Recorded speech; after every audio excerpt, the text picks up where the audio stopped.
నేను మీ ఈశ్వర్. ఈ6 న్యూస్కి స్వాగతం. వార్తల్లోని ముఖ్య అంశాలు: ఢిల్లీ బీజేపీ పార్టీపై కేజ్రీవాల్ ఆరోపణలు చేశారు.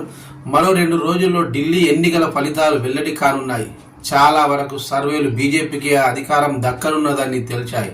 అయితే సర్వేలు మారిన ఘటనలు లేకపోలేదు. తాజాగా పరిణామాల నడుమ ఆప్ జాతీయ కన్వీనర్ ఢిల్లీ మాజీ సీఎం కేజ్రీవాల్ కాషాయ పార్టీపై విరుచుకుపడ్డారు.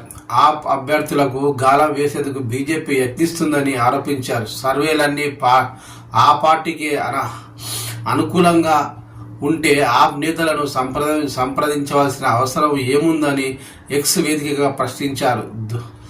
దూషణల పార్టీకి 55కు పైగా సీట్లు వస్తాయని కొన్ని ఎగ్జిట్ పోల్స్ చెబుతున్నాయి. అయితే గత 2 గంటల్లోనే మా పార్టీకి చెందిన 16 మంది అభ్యర్థులకు ఫోన్లు వచ్చాయన్నారు.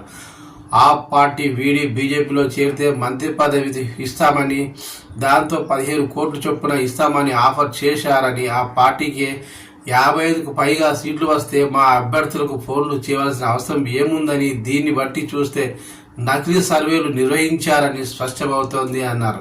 కొంతమంది అభ్యర్థులను లాక్కునే ఉద్దేశంతో ఇటువంటి వాతావరణాన్ని సృష్టిస్తున్నారని కేజ్రీవాల్ ట్వీట్ చేశారు.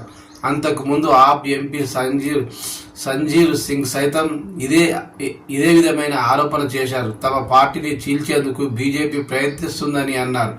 అటువంటి ఫోన్ కాల్స్ వస్తే రికార్డింగ్ చేయాలని, ఒకవేళ నేరుగా భేటీ అయితే సీక్రెట్ కెమెరాలతో చిత్రీకరించాలని నేతలకు సూచించారు.